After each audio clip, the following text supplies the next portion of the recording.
those more obvious than the ones in the first half? I thought so, yes. That was very obvious. But once again, when you're on the road, things that are obvious doesn't matter. Great mismatch here for Pittsburgh, and they took advantage of it. That's a hold right there. Yes. Eric Moore with a grab. It'll take us to a break. I'll tell you what, Jamie Dixon spent about as much time on the court as his players. He has been all over the place. Well, he has. Panthers are in the lead. University at Buffalo, and talk about Jamie Dixon being active. He's been on the court. Well, you know what? He had a real good teacher. He's been watching Jim Calhoun for a lot of years. Forget about the coach's box. Well, what coach's box? You're right. Hang on.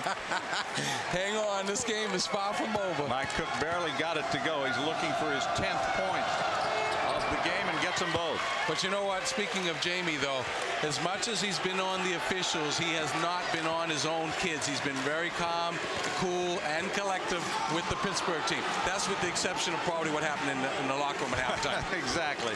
Well, this is the biggest lead the Panthers have had. Blocked inside and a foul called. Parnell Smith worked his way inside. It's number 3 on Aaron Gray. Both he and Kendall have 3 fouls. Well, what he does here is he uses his quickness, spinning inside, and yes, he did get fouled. Well, when you come down with that hand, right, it's going to be a foul. And Gray doesn't usually come down with his hand. He's usually big and strong and just stays up there. And that's what you got to do when you're a big guy and the guy gets that close to the basket. Just hold your ground. Just the second chance at the line for Smith, a 77% shooter coming in, and he rolls the first one home. Nice follow through, an extension, got the roll. This one will be a swish. Watch. Usually that's what happens after the first one rolls in like that. Okay. Let's see. Let's see. There you go. How you like that, huh? He's got double figures. Smith with 10, back to a 1-point game. 3 to play. Don't leave us. This has been a damn. Oh, it's been beautiful. It's what it's all about. College basketball on the road. Number 2 team in the country. There is not a student in Buffalo blue who's sitting. I guarantee you that. No. And hopefully they'll all be back in class on Monday. Yeah, they haven't been sitting since the game started. Can't blame them. Fields over the top to Gray. Nice. That's knowing each other. Those plays don't happen by accident. Aaron Gray with 18. They try to answer and do. Right back at you. Parnell Smith with a dozen. If you can do it, I can do it. 65-64. Ah, beautiful. This is fun. I'll tell you, I'm enjoying this. Levance Fields to Graves.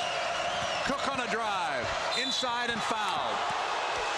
Well, you know what Pitt has done really, really well in this last 8 minutes of the game is they just attack in the basket, whether it's by the pass or by the dribble, as you see here with Cook. They're really getting to the basket. Cook and Graves and all the Pittsburgh guys. And then, of course, getting into the big guy. And then try to get 3 the old-fashioned way. Well, doesn't matter shooting or not. Both teams are going to be in the double bonus the rest of the way. This is the 10th chance at the line for Cook. He's made 7 of 9. And I know that's got to make Jamie very, very happy, him attacking the glass the way he is. A dozen for Cook. And the Panthers have some fouls to give because they've only been charged with 4. I misread that. I thought it was 9. It's 4. Nice up and under. But he missed the shot. The rebound. Scrap for it underneath and a foul. With 1:47 to play. 2 coming up for the Bulls. And it's number 4 on Levon Kendall. And you know, a lot of the dribble handoffs and the action that Buffalo does away from the ball makes it very difficult for the defensive team to get a body on a guy. And that's why I think they're getting offensive rebounds today. It's not that they don't want to block out, but they're having a difficult time locating the man to block out. Well, you saw the graphic. They have never beaten a ranked opponent. This would be something if you knock off number 2 in your own house. Oh, boy. Missed number 2. A rebound number 10 for Gray. So another double-double for Aaron Gray. That's become automatic for him. Big possession here for both teams. Final minute and a half. All the way out. Still 15 on the shot clock and time called by the Panthers. It is a 30-second timeout. And so it's a 2-point game with less than a minute and a half to go. Well, once again, you know, you want to call the timeout. You've got them to use. You want to make sure you run a play, and I guarantee you when they come back in, the play's either going to be isolation drive on one side or pumping into Gray on the other side. And the beautiful thing about doing that is you now have the best of both worlds. You got the open side to drive. You got Gray on the weak side to rebound. So either way, you got a pretty good chance of scoring against this team right now that doesn't have a whole lot of legs left. Let's take a look at our game-changing performance brought to you by Pontiac, and maybe some of that fatigue led to some turnovers that helped turn it around. I think it did.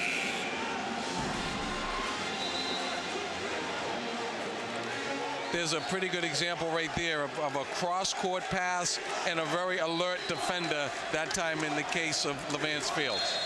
That gave him the lead, and that game-changing performance is brought to you by Pontiac. Fields will shoot a three. Short. Rebound. Gray looks for help. Big, big offensive rebound. Great players make great plays at both ends. Tip in is good. Will they count it? I don't think so. I think the foul occurred before that. It's the third on Yassine Ibidi. And Ibihi now picks up his third foul. He got the tip in, but the foul had come before. And you know, it's nice when your big guy, your best inside player, can make free throws. And he nails that one. Gives him 19 points. Very, very confident. He's 3 of 5 at the line. He has such great hands. Missed number 2. One possession game. 3-point shot will tie it. However, you don't have to get a 3. And they're going to take a timeout.